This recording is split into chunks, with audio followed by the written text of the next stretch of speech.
আসসালামু আলাইকুম। আমরা জানি হার্ট অ্যাটাক হলে হার্টের কোষগুলো অতি দ্রুত মারা যায় এবং সেই সাথে আমাদেরও মারা যাওয়ার সম্ভাবনা খুব বেড়ে যায়। চলুন তাহলে আজকে আমরা জেনে নেই ঠিক কত দ্রুত চিকিৎসা শুরু করতে পারলে হার্টের কোষগুলোকে মৃত্যুর হাত থেকে বাঁচানো যায়। যদি হার্ট অ্যাটাকের 3 ঘন্টার মধ্যে হার্টের চিকিৎসা শুরু করা যায় তাহলে কিন্তু হার্টের কোষগুলোর মৃত্যুর হার খুবই কমে যায় এবং 3 থেকে 6 ঘন্টার মধ্যে যদি এই চিকিৎসা শুরু করা যায়, যেই সময়টাকে আমরা বলি গোল্ডেন আওয়ার, তাহলে কিন্তু হার্টকে বড় ঝুঁকির হাত থেকে বাঁচানো যায়।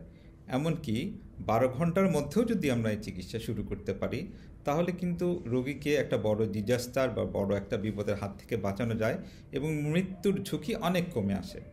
তাহলে চলুন আমরা জেনে নেই কেন আমাদের এই দেরিগুলো হয় চিকিৎসা শুরু করতে। প্রথমটা কিন্তু বলতে হবে রোগীর গাফিলতির জন্যই। রোগীরা সাধারণত ব্যাপারটাকে ইগনোর করেন বা গুরুত্ব দেন না বা অবহেলা করেন। হার্টের ব্যথা হলে যেটা আসলে আমাদের বুঝতে হবে, যদি বুকে ব্যথা হয় বা বুকের বাম পাশে ব্যথা হয়, এমন কোনো নির্দিষ্ট কথা নেই যে বাম পাশেই হতে হবে, মাঝখানেও হতে পারে। যে ব্যথাটা একটু চেপে ধরে আসবে এবং শ্বাস নিতে কষ্ট হবে বা মনে হবে বুকের মধ্যে একটা ভারী পাথর দিয়ে দেওয়া হয়েছে। সেই সাথে যদি আমাদের ঘাম থাকে বা ব্যথাটা যদি আমাদের চোয়ালে যায়, দাঁতে যায় বা হাতে চলে আসে, ধরে নেওয়া উচিত যে আমাদের হার্ট অ্যাটাক হয়েছে।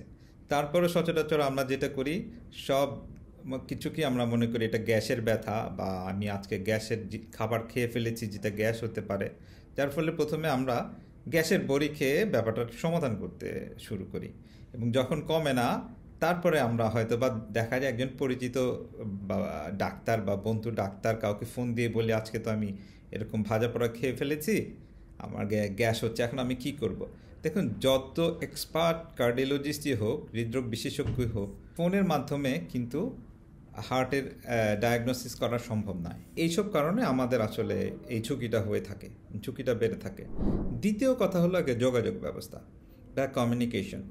আমাদের বিশেষ করে ঢাকার বাইরে যারা থাকেন এবং ঢাকারও একটু প্রত্যন্ত অঞ্চলে যারা থাকেন তাদের সাথে কিন্তু হসপিটালের যোগাযোগটা একটু দুরূহ। বিশেষ করে মফস্বল বা গ্রামে যারা থাকেন তাদের যাতায়াত ব্যবস্থার জন্য দেখা যায় অনেক সময় রোগীকে ঠিক 3-6 ঘন্টা বা 12 ঘন্টার মধ্যে হাসপাতালে বা কার্ডিয়াক সেন্টারগুলোতে পৌঁছানো সম্ভব না। দ্বিতীয় যেই কারণে হার্ট অ্যাটাকটা সময় মতো চিকিৎসা শুরু করা যায় না তা হলো সকল হাসপাতালে অ্যাডিকুয়েট ইকুইপমেন্ট না থাকা বা ফেসিলিটিস না থাকা, হৃদরোগ চিকিৎসার সুযোগ সুবিধা না থাকা। এটা আমরা ইচ্ছা করলে দূর করতে পারবো না, কিন্তু প্রথম যেই জিনিসটা যে রোগীর অবহেলা বা গুরুত্ব না দেওয়া, এটা কিন্তু সহজেই আমরা ইচ্ছা করলেই অবহেলাটা এড়াতে পারি, ইচ্ছা করলেই এই সময়টা কমিয়ে নিয়ে আসতে পারি। তাহলে চলুন জানি কিভাবে শুরু করা যায়। দেখুন, যারা জানি যে আমাদের হার্টের রোগ রয়েছে তাদের কাছে সবসময় দুইটা জিনিস থাকে। একটা হলো জিটিএন স্প্রে বা নাইট্রেট স্প্রে, যেই নামেই পাওয়া যাক। যখন আপনার মনে হবে যে আপনার বুকের ব্যথা শুরু হয়েছে, প্রথমেই আপনি 2 পাফ স্প্রে জিহ্বার নিচে দিয়ে নেন এবং সাথে আপনার যদি অ্যাসপিরিন জাতীয় ওষুধ থাকে তো 4টা অ্যাসপিরিন একসাথে খেয়ে ফেলেন, সেই সাথে একটা প্রেশারের ওষুধ খান। এরপরে সাথে সাথে আপনার নিকটবর্তী হসপিটালগুলো যেগুলোতে কার্ডিয়াক ফেসিলিটি আছে বা হৃদরোগ চিকিৎসা করা যায় এমন হসপিটালে একটা কল দিন, ফোন করুন। যদি আপনি মনে করেন যে আপনার পক্ষে একা চলা সম্ভব নয়, আপনার প্রিয়জন বা কাছের পরিচিত কোনো বন্ধুকে ফোন দিয়ে সাহায্য চান, কারণ ব্যাপারটা সিরিয়াস, ওইসব হসপিটালে যান যেখানে একটা গেলে সাথে সাথে ইসিজি করতে পারবে এবং ইসিজিটা বোঝার মতো ডাক্তার সাহেব ওখানে আছেন, বা ট্রপোনিন আই জাতীয় ব্লাড টেস্ট করতে পারবেন। আর যদি ভালো হয় যে এইসব হাসপাতালে এনজিওগ্রাম বা এনজিওপ্লাস্টি বা কার্ডিয়াক সার্জারি করা যায়, ওইসব হসপিটালে পৌঁছতে পারেন। কিন্তু বাংলাদেশের পরিপ্রেক্ষিতে সব জেলায় সব শহরে এই ধরনের ফেসিলিটিস নেই।